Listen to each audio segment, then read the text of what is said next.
Welcome back to Constitution Alive with David Barton and Rick Green. In this section, we're going to dive into the First Amendment. David, obviously, it's important because it's the First Amendment that they gave us. Also very important to you. I mean, your book, Original Intent, really keys in on this freedom of religion, one of those freedoms in the First Amendment. It does. And if you look at the Bill of Rights and the First Amendment, there are those five elements of the First Amendment that protect it. And so the Bill of Rights, in order to understand the First Amendment in the Bill of Rights, you got to understand the Bill of Rights. So let's kind of back off a little bit and say, all right, what's the Bill of Rights about? One of those maps. That's right. The war maps. The battle maps. We're getting the bigger view, and then we'll go down there and fight the battles on the First Amendment. So, and looking at it specifically, let's go back to the Declaration, because the Declaration sets forth our philosophy of government. Okay. Our philosophy of government, we have in those 155 words 6 principles that we stick with. And those 6 principles we stick with, the first one is there is a divine creator. That all men are endowed by the Creator, that all men are created equal, they're endowed by the Creator. So divine Creator. The second is the divine Creator gives certain inalienable rights, that they're endowed by the Creator with certain inalienable rights. And the third one says that to secure these rights, governments are instituted among men. Now, here's where we get to this thing. The purpose of government is to secure inalienable rights. That's what the Bill of Rights does. These aren't the only inalienable rights, but these are key inalienable rights. Back in the Declaration, originally 1776, they said, among others, is life, liberty, and property, or pursuit of happiness. Then here we are 11 years later, and we're saying, hey, it's time to do, because 11 years later they write the Constitution, and 4 years after that they do the Bill of Rights. And it's like, remember we told you there were 3, among others? We're going to give you some of the others now. Yeah. So they go through in the Bill of Rights and start listing other inalienable rights. Now, the problem we have today is most folks cannot define an inalienable right. They can identify a few. They can't identify the 5 in the First Amendment. They can't identify what the Second Amendment's about or Third Amendment. They don't know that. We're not taught that very well in school. But nonetheless, you go back to what an inalienable right is, and then it starts making sense. So let's go back to the definition. And the guys who wrote the documents told us the definitions. For example, John Dickinson is a guy who had impact on the Declaration, becomes a signer of the Constitution, and here's his definition. John Dickinson says, an inalienable right is a right which God gave to you and which no inferior power has a right to take away. And this goes back to that jurisdictional thing. It's like the marriage thing. If it comes from God, the government can't mess with it. I can't go paint your truck. You know, that also goes back to the first 3 principles you were mentioning. First 3 principles. Here it is, God exists. God gives us these rights. We empower government to protect them, but government cannot take them away. Touch them, can't take them away, can't regulate them, can't restrict them. And so he continues. He said, human governments could not give the rights essential to happiness. We claim them from a higher source, from the King of Kings and the Lord of all the earth. They are not annexed to us by parchment seals. In other words, these aren't rights that come in government documents. He says they're created in us by the decrees of providence which establish the laws of our nature. They're born with us, exist with us, and cannot be taken from us by any human power without taking our lives. That's good. That's strong stuff. So that's an inalienable right. It's come from God. Now, you got Alexander Hamilton, signer of the Constitution, general in the Revolution. He's one of the 3 guys of the Federalist Papers. I love his definition. He says, inalienable rights are not to be rummaged for among old parchments or musty records. They are written as with a sunbeam in the whole volume of human nature by the aid of the divinity itself, and can never be erased or obscured by any mortal power. So God writes these in us. They come from Him. These are not given by government. Government can regulate what it gives, and those are called social compact laws. That's the consent of the governed. If the government says sidewalks are going to be 4.5 feet wide, they can regulate that. That's one of those areas where we come together as a society. Right. We elect representatives and we decide on this area we're going this way or that way. Inalienable rights don't fit there. Inalienable rights are not things that we get to decide on. This is a category that comes from God. Yeah. Here's another definition. Samuel Adams said that inalienable rights are imprinted by the finger of God on the heart of man. They're part of our nature. They're part of the way God made us. And then another definition from John Adams. John Adams says, inalienable rights are antecedent to all earthly government. Rights that cannot be repealed or restrained by human laws. Rights derived from the great legislator of the universe. Wow. Now, at that point, notice what he says. Inalienable rights are antecedent to all earthly government, which means they came before earthly government. Here's a fun thing to look at. These inalienable rights that they gave us, what's the first earthly government we have in the history of humankind? It's Noah. It's Genesis chapter 9. Noah gets off the ark. God delivers to him what are called the Noahide Laws, 7 categories of laws. That's the first time we have civil government in the Bible. If inalienable rights are antecedent to all earthly government, then that means they came in Genesis 1 through Genesis 8. So the rights that man has in Genesis 1 through Genesis 8, before there was ever government, these are inalienable rights. Now, here's how it works. God gave us a right to life. We're born, we have the right to live without our life being taken from us in an unjust way. Murder, shedding of innocent blood, dead wrong every time. Cain violated Abel's right to life. Abel had a right to life. He had a right not to have his life taken in an unjust manner. Cain violated that. Well, God dealt with Cain. Yeah. But then that becomes so prevalent across mankind that they're violating so many inalienable rights. They're taking somebody else's property, taking somebody else's wife, they're taking somebody else's possessions, they're taking somebody else's life. They're doing all these, they're violating your inalienable rights. That God says, all right, I'm wiping it out. We're starting this again. So he wipes out the earth through the flood. Noah gets off and says, first thing he tells Noah, Genesis chapter 9, verse 6, he says, Noah, whoever sheds man's blood, by him will man's blood be shed. Noah, I've given an inalienable right to life, and I'm telling you right now, you're starting the government, and whoever violates that right to life, you take them out. You get them out of here. That's the first government. Why was it created? To protect the inalienable rights. Another Noahide laws say no theft. You cannot do that. Stuff that belongs to somebody else, you cannot steal. And Noah, if somebody violates that inalienable right to property, you take care of it. And so that's why the Founding Fathers said that to secure these rights, governments are instituted among men. The purpose we have civil government was to protect all those rights God gave us originally, but because through our bad human nature we violated those, he said, all right, that's why government comes in. And so literally that is why you have the Bill of Rights. They are called a negative liberty. Yeah, because they take rights away from government because government has no right to tell us what to do in any of these areas. So the First Amendment, it is a God-given right to worship God according to the dictates of conscience.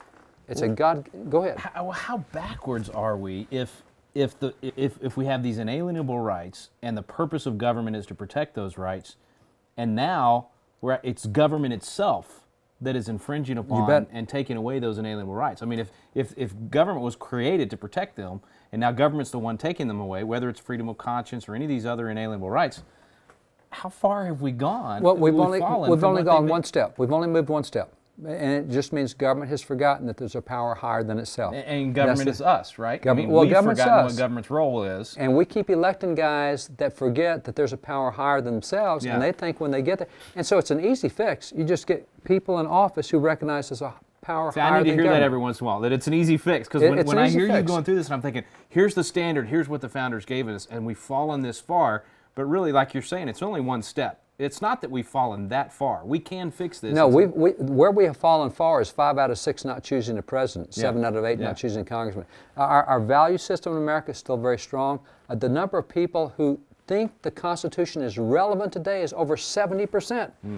Man, you watch the news, you would think we're in the 5 percentile range. We're the freaky monsters out there with 4 heads that believe we ought to preserve, you know. Right. So the instincts of most people are correct. They respect the They may not know it. They may not know what these rights are and all, but they respect it. And so in the Bill of Rights, you have all these rights that have been set aside. Government's told they can't mess with them. The First Amendment has 5 of those rights. The First Amendment says, hey, from God we get the right to worship God according to the dictates of conscience. We get the right to free exercise of religion. We get the right to express our faith openly, publicly. We get the right to freedom of speech. We get the right to freedom of press, to freedom of assembly, to freedom of petition, the 5 rights of the First Amendment. They're higher than government. Government can't regulate them. All those definitions we had on inalienable rights, they're not to be restrained or changed by any human power. They're rights that are off limits to government. They're inalienable rights. They came to us from God. And so that's what the First Amendment's all about as part of the Bill of Rights. Well, we're going to dive into specifically one of those 5 from the first, that freedom of religion, not freedom from religion. That's right. We even got a freedom from religion foundation. It's totally opposite of what the founders actually intended. So we're going to go back to Philly, dive into freedom of religion, find out what the founders actually meant by that in Philadelphia where it actually happened.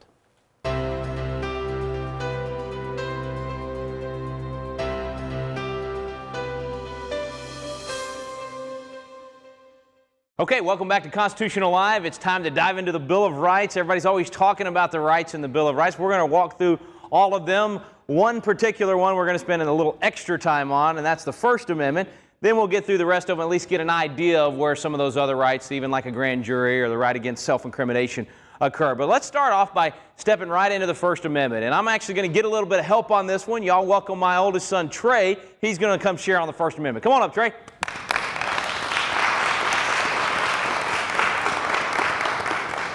All right, buddy. The First Amendment to the Constitution contains 5 of our most cherished freedoms. Now, these are not freedoms the Founding Fathers believed that they were giving us. These are freedoms the Founders said we were given directly by God, and the purpose of the First Amendment was to make sure that our government could never take them away. On September 25th, 1789, Congress adopted the following words and sent them to the states for ratification. Congress shall make no law respecting an establishment of religion or prohibiting the free exercise thereof, or abridging the freedom of speech, or the press, or the right of the people to peaceably assemble, to petition their government for a redress of grievances. First, we have the freedom of religion, not the freedom from religion. This means we each have the freedom to live out our own chosen faith, or no faith at all, and we must respect the rights of our fellow Americans to live out theirs as well. Second, we have the freedom of speech, which means we can say whatever we want, even if it's not popular at the time. Third, our freedom of the press means that we get to choose from a free market competition of news outlets rather than having a state-controlled media. Fourth, just like we're doing here today, we have the right to assemble together to worship as we choose, or even speak out against actions of the government when we disagree. Fifth, our right to petition our government can be a letter to our congressman or to the editor, or by joining in a tea party, or even a march in Washington, D.C. In the past, we have all taken these freedoms for granted. Let us together commit that we will live out and protect our freedoms of religion, speech, press, assembly, and petition. Welcome back, my dad, Rick Green. Thanks, buddy. All right. Okay, so there's those 5 freedoms we talked about last night that I couldn't name when I was sitting in my Capitol office there and reading that poll, and only about 5% out of all Texans could name even 2 of them. Now you know all 5 of them, and we cherish all 5 of them. They're right there in our First Amendment. We'd all fight for them, die for them. We want to preserve them, pass them to the next generation. Let's dive into one of those and a little bit behind the thinking of these guys when they gave us this in that first Congress. And that's our freedom of religion. There's a lot of debate today over what that means. How far does it go? When is it abridged? And of course, we often hear the phrase separation of church and state as the language for the First Amendment. I speak in a lot of law schools, and I'll be on a law school campus, and I'll ask the students, I'll say, okay, where is separation of church and state in the founding document?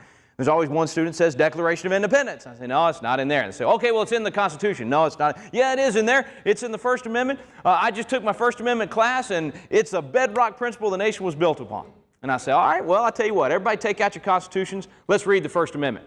Then they say, well, they don't give us constitutions here at law school. They just tell us what we're supposed to think about the Constitution. I say, oh, man, we got to work on that, too. So we pass them out constitutions, and we all take a look. Everybody here has their constitution. So let's turn to the First Amendment. Let's turn to the Bill of Rights and the very first amendment they gave us there. Congress shall make no law respecting an establishment religion or prohibiting the free exercise thereof. Anybody see separation? Anybody see church? Anybody see state? It's not there. And then I always have a student raise their hand and say, well, Mr. Green, it's not there, but that's what they meant. I say, well, all right, I can follow that thinking. As a former legislator, I believe in legislative intent. I think you have to know what was going on in the minds of people that give you a law. You got to be able to determine what did they actually want the law to do. How far was it supposed to go? What was it not supposed to do? All those things. So we have this great thing back home. When I was a Texas legislature, that slide you're looking at is the Texas House. We'd get up at that front microphone, we'd lay out our bill, boy, we'd wax eloquent. We'd pontificate about how the world can't survive without this piece of legislation. And then we'd get a friend to go to the back mic and toss us softball questions so we'd sound smart. That's what everybody did. Okay, so after everybody ends up sounding smart, then everything you say goes in the journal. Why would you want all that debate to go in the journal? If you pass the statute, isn't that enough? The reason is because someday somebody's going to be confused about that language. Somebody's not going to be sure about what you intended, what the legislative intent was, and so we can all go back to the journal and say, well, in fact, if 2 attorneys are arguing about it in court trying to determine the intent of that law, they can say, well, look, here's the journal. Rick Green passed a law, and he said on the floor of the House before they voted on the law, it was going to do this, it was not going to do that. Complete description of the law. There's the intent. We're cracking open the minds of the legislators that gave us the law in order to understand the law better. That's what we mean by legislative intent. So if we want to know what the First Amendment was intended to do, we've got this great thing in the Constitution. In fact, let's just flip back and look at it real quick. This is in Article 1, Section 4, I believe. It might be 5. Let's get back there.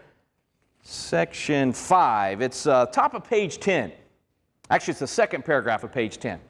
Each house shall keep a journal of its proceedings and from time to time publish the same, excepting such parts as may in their judgment require secrecy, and the yeas and nays of the members of either house on any question shall, at the desire of 1/5 of those present, be entered on the journal. So we got two great things here. First of all, we have a journal that's going to tell us what our representatives in Congress are up to. It's going to tell us what they said, what the intent of the law is that they actually pass. So we can go all the way back to that very first Congress. We can look inside the annals of Congress and we can see the debates on the First Amendment. These guys debated the Bill of Rights for months. So there was a lot of back and forth about what it was going to do, what it was not going to do, how far it was supposed to go, what it was intended to do. And so if you go back to this old copy of the Annals of Congress, this one's actually a print in 1834, but it's the actual congressional record for when they were debating the First Amendment and these other amendments to the Constitution. And in the Annals of Congress, if you read through all those months of debate, if separation of church and state was the intent behind the law, how many times do you think we're going to read separation of church and state there in the journal? Goose egg. Not one time do we see the phrase separation of church and state. You say, well, if that's the intent of the First Amendment, then wouldn't it be there in the journal? Okay, so it's not in the journal, so they didn't say it on the floor of Congress when they're debating it. And you remember last night we had a question, and we talked about the Muhlenberg brothers. There was John Peter Gabriel and there was Frederick Augustus. They were both in Congress. In fact, Frederick Augustus was Speaker of the House when the Bill of Rights was adopted. So you got all this debate going on. Nobody says the phrase separation of church and state. So, well, what about in here? I mean, maybe it happened here. When they were debating the Constitution, surely they talked about this. I mean, they did, in fact, talk about the freedom of religion. They talked about individual protections. In fact, remember, that was why George Mason didn't sign, because it didn't have the Bill of Rights in it. But you go back to the journals and you look at all the debates that happened here in the Congress. We can read Madison's records of what happened here. Nowhere in there do we find separation of church and state. You say, well, I'm just getting confused now. I mean, if that's what the intent was, then why nowhere in the debates do we hear it? In fact, you're not going to see it in writing. You're not going to hear it discussed or in the vernacular of the American people until more than a decade after these guys had gathered here. And it was this one founding father, Thomas Jefferson. And Jefferson, in one letter from one founding father, not an act of Congress, not a law, not an amendment to the Constitution, in one letter, Thomas Jefferson said to the Danbury Baptist Association, who had written to him and said, hey, we're concerned about the First Amendment. We're concerned that by codifying the freedom of religion in the Constitution, someday someone will say, Congress gave us this freedom of religion and Congress can take it away. He said, don't worry, never going to happen. There's a wall of separation of church and state. It's not going to happen. They're not going to infringe upon your freedom of religion. And he was, of course, talking about the free exercise clause, not the establishment clause. So his letter virtually ignored for 150 years. It's quoted in 7 federal cases in 150 years. And every time they quote the entire letter, and they actually use it as evidence of the fact that he believed we're a nation of religions. We're a nation where you should be able to live out your faith and live out your religion in the public square. 1947, Jefferson case comes along. Justice Hugo Black, KKK member, he decides that he's going to twist this whole thing around, and he takes Jefferson's words, his 8 words, he lifts them from the letter, and he applies them to the Establishment Clause instead of the Free Exercise Clause, and he says it's a high and impregnable wall. And since 1947 to right now, Jefferson's words, wall of separation of church and state, has been quoted over 3,500 times. 3,500 times by the federal courts to say what the First Amendment actually says. So we quote Jefferson's words, wall of separation of church and state, for the meaning of the First Amendment, more than we actually quote the First Amendment. The First Amendment itself has only been quoted, the actual words in the First Amendment, about 3,000 times. So we're using the words of this one founding father more than we're using the words of the actual Constitution, which would probably be okay if we're cracking open the right head. If we're getting inside the minds of the guys that actually gave us the First Amendment and that's what they said, then that would be okay. Here's the problem. You're exactly right. Thomas Jefferson had nothing to do with the First Amendment. He was not one of the guys that was in these debates. He wasn't there in that first Congress. And by the way, he wasn't here either. He didn't have anything to do with giving us the Constitution or the Bill of Rights. Yes, he gave us the Declaration of Independence and he did a phenomenal job on it, but he did not give us the Constitution. And early in our nation's history, people were confused by that. They thought this was the great author of the Constitution. And so a biographer wrote to Jefferson, he said, I want you to proofread my biography of you, and I want to make sure everything's accurate. Jefferson writes him back, he says, One passage in the paper you enclosed me must be corrected. It's the following. All say it was yourself that planned and more than any other individual that planned and established the Constitution. Jefferson said, whoa, time out, hang on, got that one wrong. He said, I was in Europe when the Constitution was planned, never even saw it till after it was established.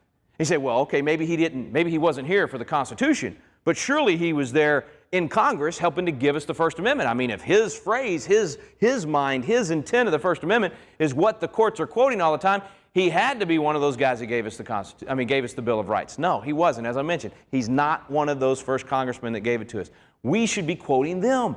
We should be going to the actual annals of Congress and saying, what did they intend? James Madison told us, he said all they were trying to do was to prevent a single national denomination.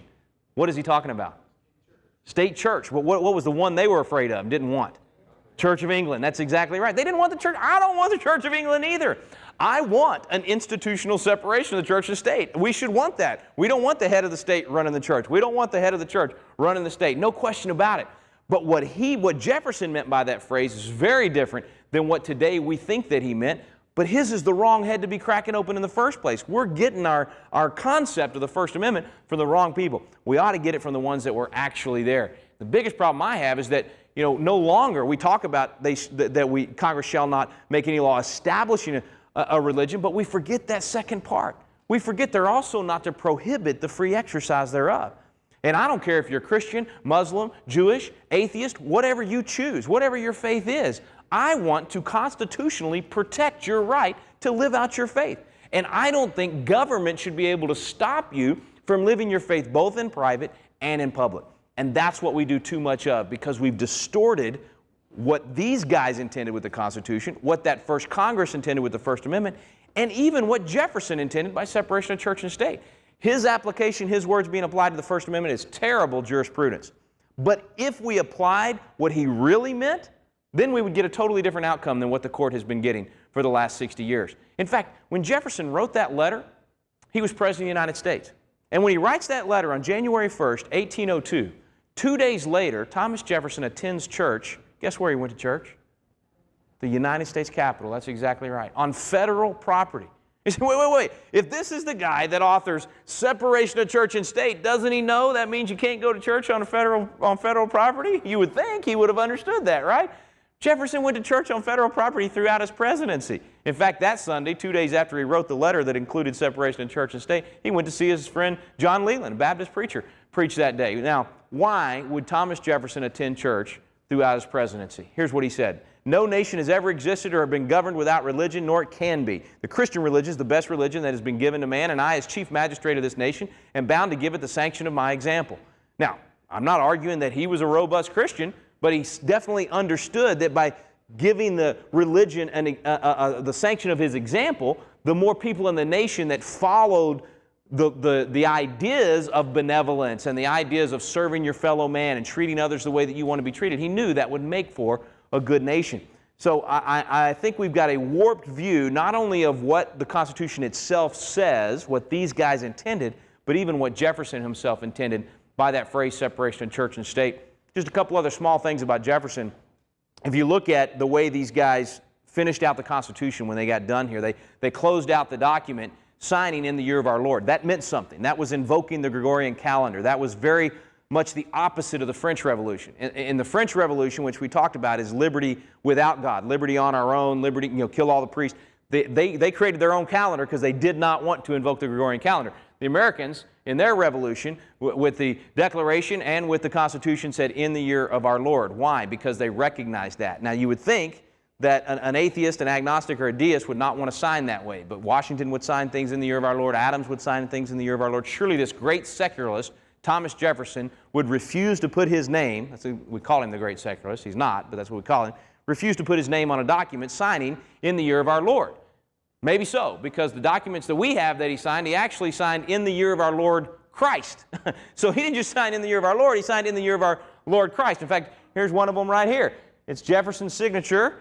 He's signing, he's the one filling it in and putting the dates. And yes, we've even had some people complain, well, that's a pre-printed in the year of our Lord Christ. Yeah, okay, now Jefferson is not the kind of guy that will do something he doesn't want to do. Jefferson has no problem, look at his history, and saying, I want that. He's president. He can have the government printing office redo these forms because he would refuse to sign in the year of our Lord Christ if he didn't want to sign in the year of our Lord Christ. We have multiple documents of him signing in the year of our Lord Christ, and there's one of them right there for you. So I think we've got a warped view of Jefferson. And let me just open that up to a bigger question of all of the Founding Fathers, because this question is important. The reason it's important is because we need to understand what these guys were thinking. We need to understand what the influences were on them because it impacts our society today. It determines whether or not we're going to have a robust freedom of religion in our country, whether or not we're going to let people, regardless of their faith, exercise and express that faith. And so people that want to view these guys as all secularists, they tend to want to shut down that expression of faith, whether it's Christian or whatever it might be. And so you'll always hear people say today, oh, the Founding Fathers weren't Christians. They were atheists, agnostics, and deists. These guys were enemies of Christ, we see in that newspaper article you're looking at. We had an un-Christian beginning in America. So just since we're in the room, I just thought it might be interesting to take a look at some of these guys that sat here. One of the books that you hear about these guys is called The Godless Constitution. Somehow what made us great in America is our godlessness, that these guys kept God and religion completely away from our government. So let's just start with the guy that took that chair right up there, George Washington. George Washington, and by the way, with any of these guys, you know what's neat?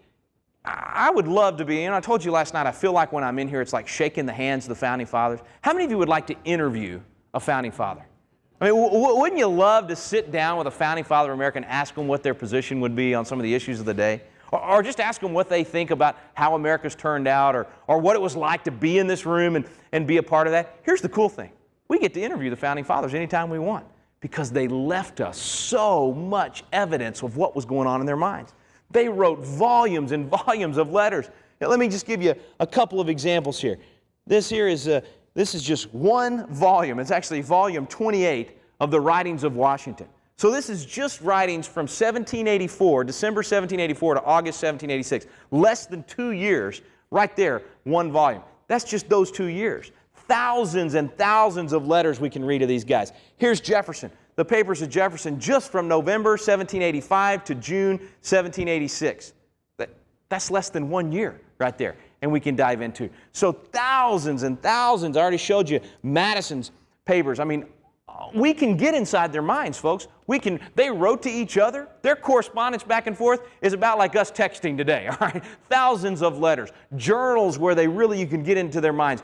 You can read the journals of the people that spent time with them. That's a great way also, because not only do you read the writing of someone and their view, you can say to someone else over here across the room, what was he really like? I want to know what was going on behind the scenes, not just what he's putting in the papers that he knows everybody's going to read. And we get to do that with all these guys. Well, George Washington's a great example of that.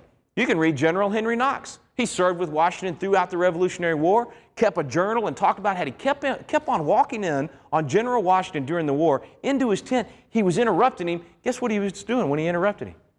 He was praying in his tent. Now, wait a minute. I thought this was an atheist. He's praying in his tent. Knox talks about all the times he walked in. Secretary Thompson, right here. The secretary, he talked about how he would walk in on President Washington, accidentally interrupting him, kneeling in prayer. You can go to Valley Forge right down the road from here, and you can see the big bronze monument of George Washington. He's kneeling in prayer. Down the street, there's a stained glass window at the chapel. He's kneeling in prayer. Right here, you're looking at the chapel in Washington at the United States Capitol. Right now, the private prayer room of our congressman is George Washington kneeling in prayer. We've all seen the paintings of Washington kneeling in prayer. There at Valley Forge, there in the corner, you see Isaac Potts, as the story goes, that he walked upon George Washington, saw him praying. He was praying so fervently. Potts, who was a Tory against the war, goes home and tells his wife, we're on the wrong side, baby. I seen that guy pray. When a guy prays like that, God's going to answer his prayer. We better switch quick and get on the right side of this thing. I mean, this guy, this guy prayed a lot for an atheist founding father, don't you think? I mean, if people of faith today would pray as much as these supposed atheist founding fathers, we'd be a whole lot better off. But see, our view of these guys, in fact, his adopted daughter, Nellie Custer, said, if you question the Christianity of George Washington, she said you might as well be questioning his patriotism, which no one would question his patriotism, but she said there was no doubt about the man's faith. But see, today we leave all of that out when we talk about Washington. You look at these books, like this one here about, don't know much about history.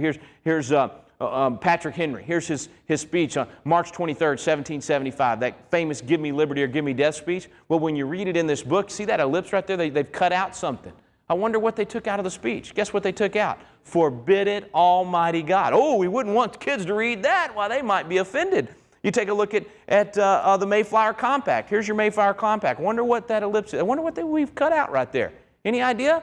Guess what we cut out? Having undertaken for the glory of God and of the Christian faith. Oh, we couldn't say that now. If we let anybody know that that's what the Mayflower Compact was about, that would mess up the view that all the people that came here were just greedy capitalists. They were just trying to abuse everybody, and they were just trying to steal. See, it changes our view if we can lose part of the history, if you can twist the history. How about the Maxims of George Washington? This was widely read. I mean, look at all these printings from 1832 to 1855. And back then, this was the generation that knew George Washington. So in the Maxims of George Washington, they also put all these comments from all these people that knew him. So you had your first-hand witnesses of the kind of things that Washington did. He was a firm believer in the Christian religion. He was a sincere believer in the Christian faith. The general was a Christian. That was Judge Boudinot, Elias Boudinot. Nor ashamed of his Christian faith. He was a professor of Christianity, a Christian in faith and practice. So these are all the people that knew him. Now fast forward to today. Same book, The Maxims of George Washington. But the 1987 edition of the book, you don't get any of that. All of that has been redacted from the book. And instead you get this one summary. It says, a product of the Enlightenment, Washington's terms for God included divine author of our blessed religion, divine providence, and the almighty being who rules over the universe. Like many deists, Washington viewed the supreme being as an overseer and protector of all. So now they've taken him from what his friends and the people close to him said was a Christian belief system to just a deistic belief system, which, hey, I'll take deistic belief system at this point because everybody today is trying to say they were atheists and didn't believe in God at all or want God in the system. But in reality, he was a Christian. He was an outspoken Christian. There was no question about it. But when we lose it from the history books, we lose our view of these guys. How about that fellow right there? That's Abraham Baldwin. He was from the delegation from Georgia. He was actually the founder of the University of Georgia. He sat in this room and participated in those debates, helped to give us our Constitution. Abraham Baldwin was a chaplain in the Revolutionary War for 7 years. Couldn't find any people of faith to be our chaplain, so we got one of these atheists from the Constitutional Convention to do that for us. He was also offered a professorship of divinity at Yale when he's only 23 years old. I'm sure we have lots of atheist professors of divinity at Yale today, but I don't think there were any in 1776 or 1787. Here we have Rufus King. He's an original manager of the American Bible Society. Now, what is the American Bible Society? Well, I happen to have on loan an original copy of the Constitution of the American Bible Society. You know who came together to form the American Bible Society? A bunch of these guys right here in this room.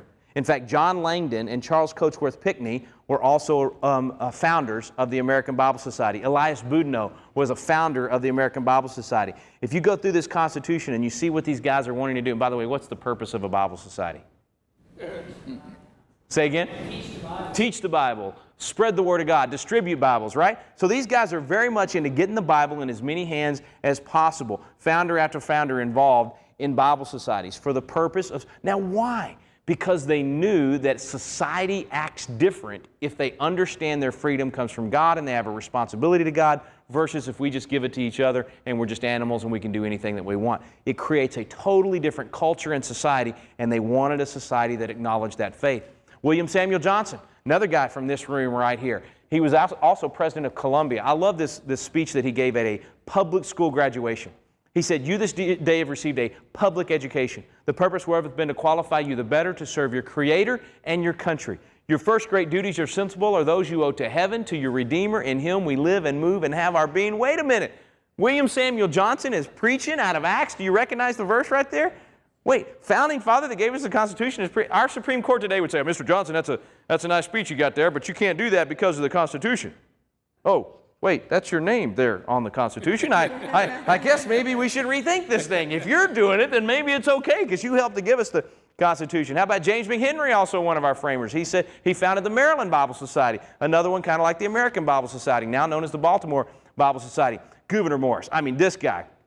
Look, Morris was the most influential man on the Constitution. He spoke 173 times. So of all the guys in here, throughout the entire debate, Morris gets up to speak more than anybody else. So here he is from Pennsylvania, this group right here with Ben Franklin. So just imagine, rising from that chair over and over again to take the floor, to influence, to debate, to discuss, to weigh in on the Constitution more than anybody. Morris is the guy that wrote the preamble entirely by himself. So everything Cameron recited for you last night, he wrote that all by himself. Then he's the guy with the committee that actually puts all the wording into the Constitution. So we call him the penman of the Constitution. So here's this guy so influential on the Constitution. Surely his view of, for instance, education and religion would be that, constitutionally keep those far apart. No, here's what he said.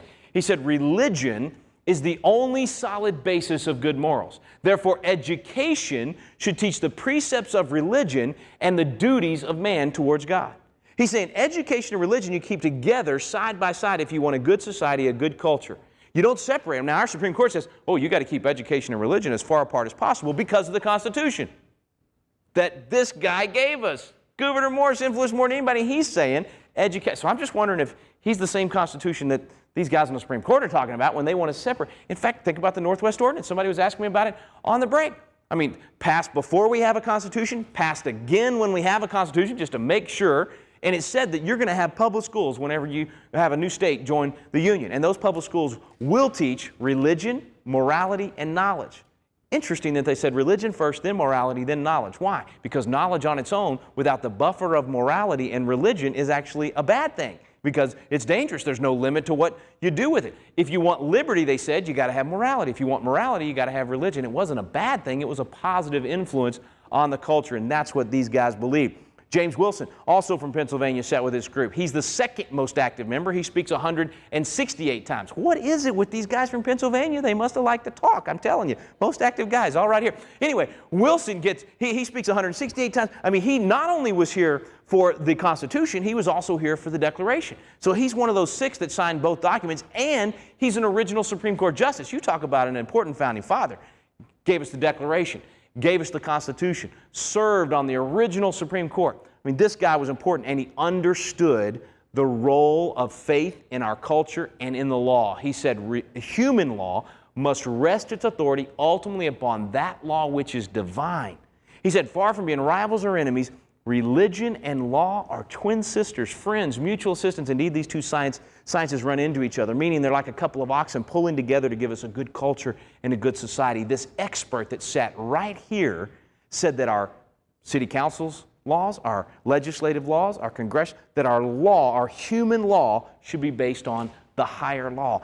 That they didn't want to separate the two. It's not that we want the two institutions to be one, but we do allow for the faith that we get from our religion to influence our decisions as we operate in the government sphere, in the government culture. It means we don't have to check it at the door. It doesn't mean that I'm of a particular denomination going to be able to force you to buy into my doctrines. That's not what they're talking about at all. They're talking about those basic concepts of what is right and wrong.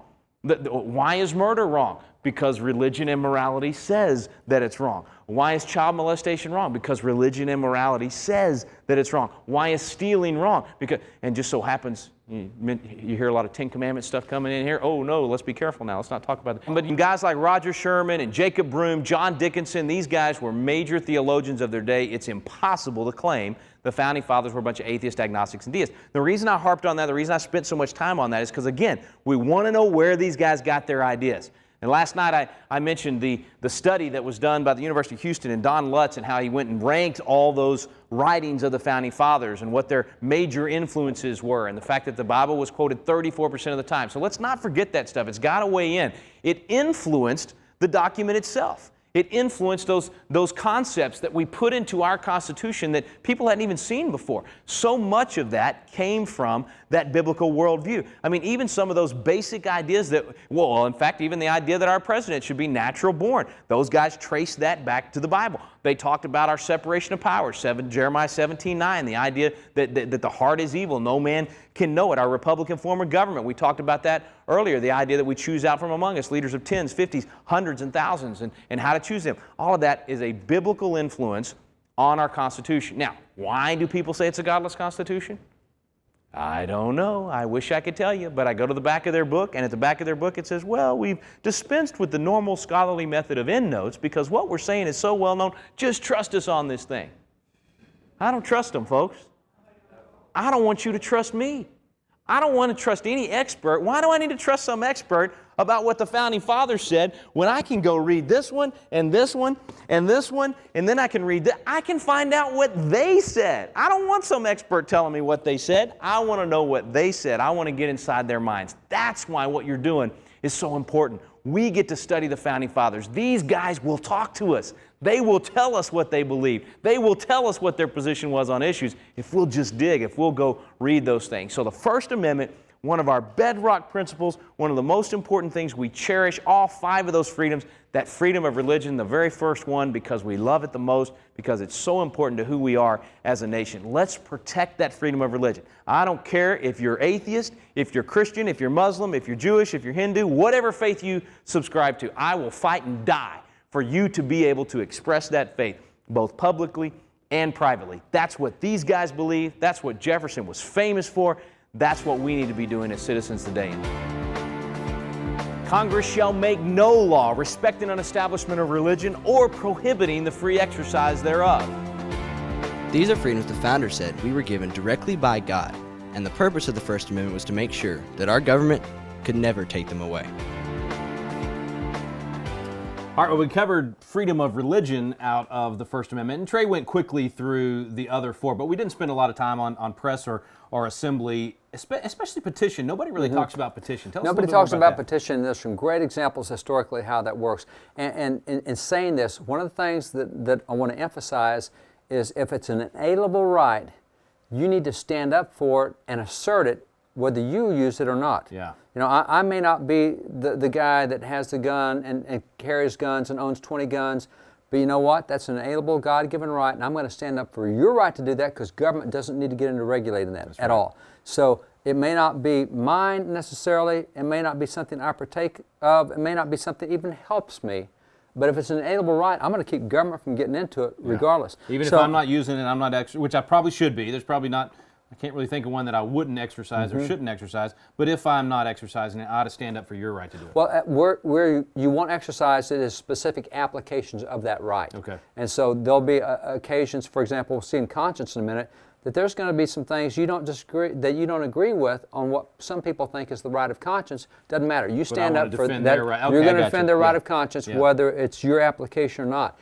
And so let me take you for petition for a moment to John Quincy Adams. This is John Quincy Adams. First president to ever have a picture taken. Now, he wasn't president here. He's serving in Congress at this time. But John Quincy Adams, son of John Adams, he's the 6th president of the United States.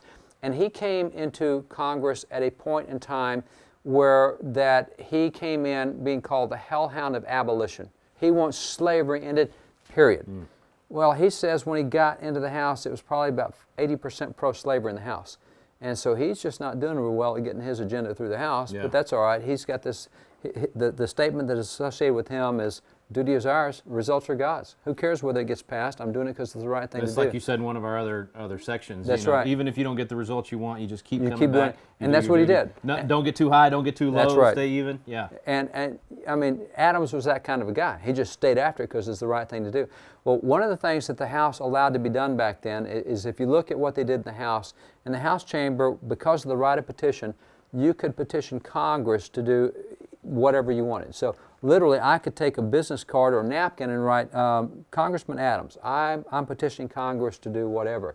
And Congressman would take that and present it to the committees, the proper committees, to see if they should handle it. So this is just a citizen request, basically. It doesn't have to come from another member of Congress or a public servant. It could be just me as a citizen. I have a constitutional right to petition Congress for the redress of grievances, petition government. I have a right to do that. And so he stood for that. So in one particular occasion, you see here, this is Wednesday, September 27th, 1837, and he see where it says, second paragraph, it says, Mr. John Quincy Adams presented sundry petitions praying for the abolition of slavery or of slavery and the slave trade in the District of Columbia or in the District of Columbia in the territories of the United States, viz., or meaning, for example, of Eliza Collimore and 62 females of Pembroke in the state of Massachusetts, of Ralph Singer and 41 inhabitants of Dover in the same state, of John Fletcher and 30, and on he goes, line after line after line, literally hundreds of petitions that he introduced. Time after time across those sessions, week after week, he kept after this. Now, the difficulty you have is that 80% of the House is pro-slavery. They don't want to have 900 hearings on ending slavery. So they did at that point in time what they can still do today, and that is they used the Rules Committee to control what goes on in the House. So they went down specifically and they passed a rule that said you can introduce any petition in the House you want to as long as it's not an anti-slavery petition. Because they don't want to have to listen to him, because he's not just turning these in. He's actually talking advocating about them on the And so it was literally called the John Quincy Adams gag order. You know, it was designed to gag. We're shutting him up. Now, how come these guys in Congress don't uphold the First Amendment right for the petition? Well, he did, and he fought for it, and he advocated, and years later he had converted enough to his position they actually lifted the gag order off of him. And so they gave him, at that time, an ivory cane, gold handle with his name engraved on the date, and that's at the Smithsonian, you can see. But there's a guy who stood for the right of petition. Here's how much he stood for the right of petition. If you wanted to petition government, he would introduce your petition even if he totally disagreed with it. Really? So that's what you were talking about earlier. Even if I'm on the other side, I'm still going to respect your right to petition, and I'm going to defend your right to exercise that inalienable right. Oh, here's an example. All right, the House has now passed a rule that says he can't introduce any anti-slavery petition. He stands up a few weeks later, and he's got another petition for him. He says, I have a petition here addressing slavery, and they all go ballistic, and they say, you can't do that, you're not violating, don't you follow the law? And he said, oh, did I forget to tell you, this is a pro-slavery petition. This is a petition calling for keeping slavery. That's so this not is his the position. Opposite of his position. It's the opposite. But he's honoring that citizen's right. He's honoring citizen's right, and it also embarrassed the stupidity of the House because they're objecting to what they believe in. But it's that thing where you got to stand for rights, regardless of whether it hurts you or helps you. If it's right, you stand for it. He even introduced a petition calling for his own removal from Congress because pro-slavery people back in his district circulated a petition to get him out of Congress. So he introduces a petition saying, "Get me out of Congress." You know, he didn't agree with that, and it didn't go anywhere in the House. But he wasn't scared to introduce that petition because you have a constitutional right to petition government for redress of grievances. So that's the petitioning government, and that you don't just pick and choose what petitions you're going to hear based on what I agree with. That's some pretty serious integrity. It is when serious you're willing integrity. to introduce a petition from back home that's going to remove you because you're saying, I don't agree with them, I hope this doesn't get adopted, but hey, this guy back home has just as much of a right to petition as I do. And so that's what we had. So that's part of the right of petition. Now, one of the others that is in there that doesn't get as much attention as it should because it's incorporated but not explicitly worded is the right of religious conscience. Now, First Amendment, we have the right, the free exercise of religion. And by the way, notice again that Bill of Rights is a negative right. It doesn't say anything in the First Amendment about separation of church and state. Right. It says Congress shall make no law respecting an establishment of religion prohibiting the free exercise thereof.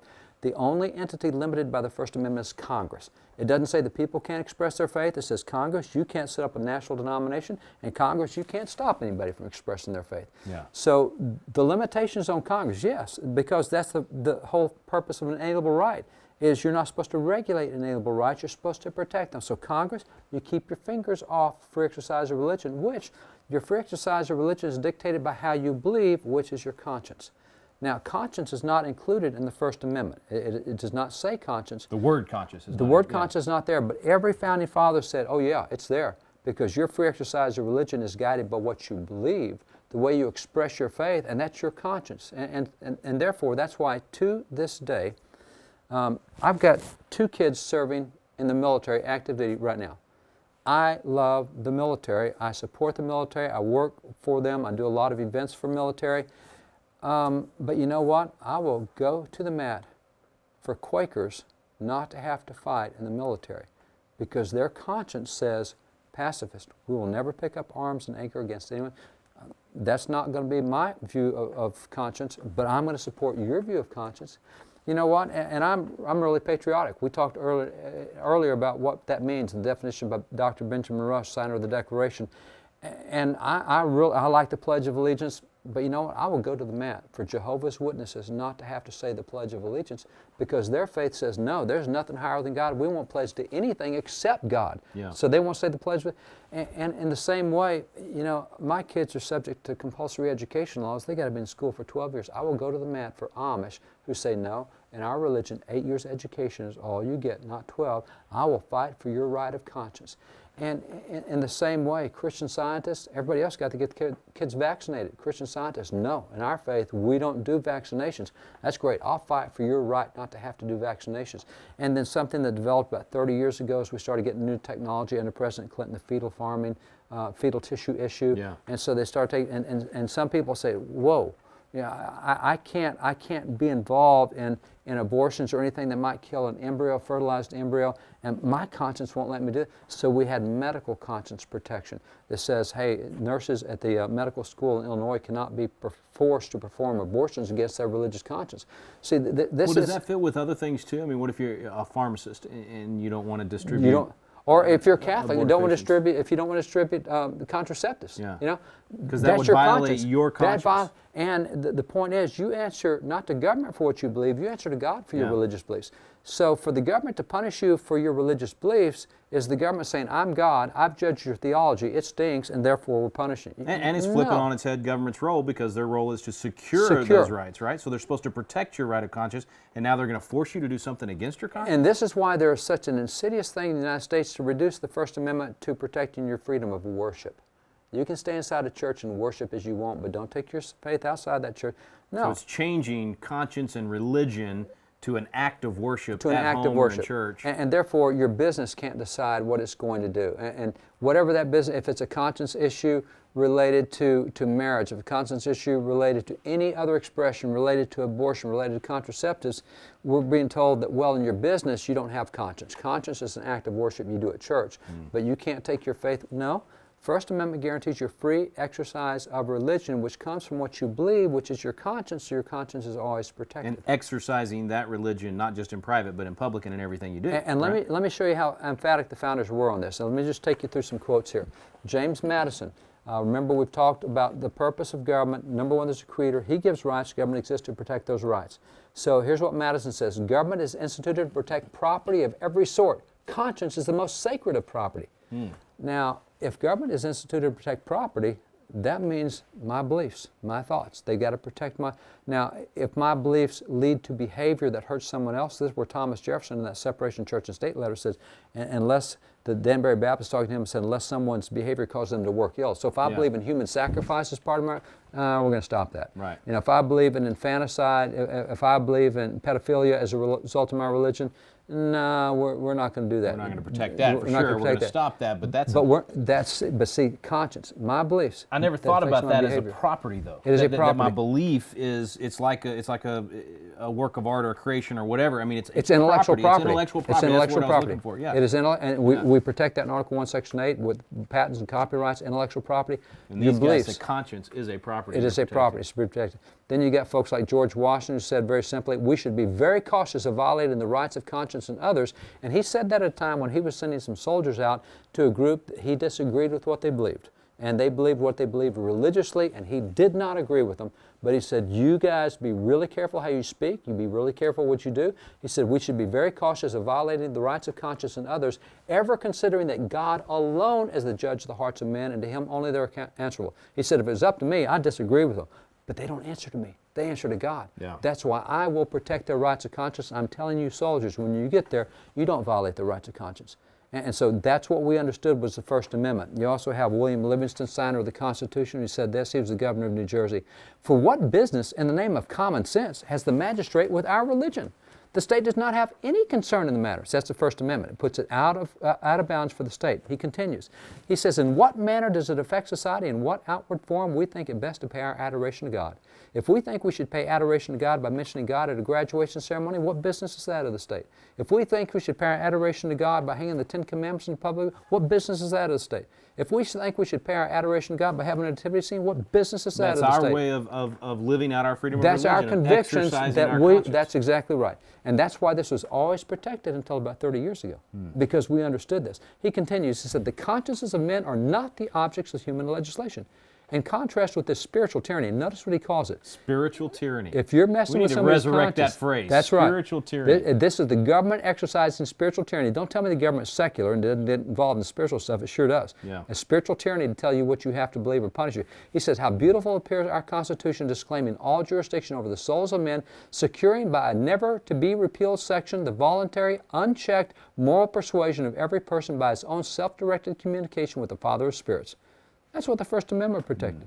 One other quote from this, John Jay, Chief Justice of the Supreme Court, said this. He says, security under our Constitution is given to the rights of conscience and private judgment. They are by nature subject to no control but that of the deity, and in that free situation they are now left. That's what we have with the Bill of Rights, including that free exercise of religion, which is our conscience.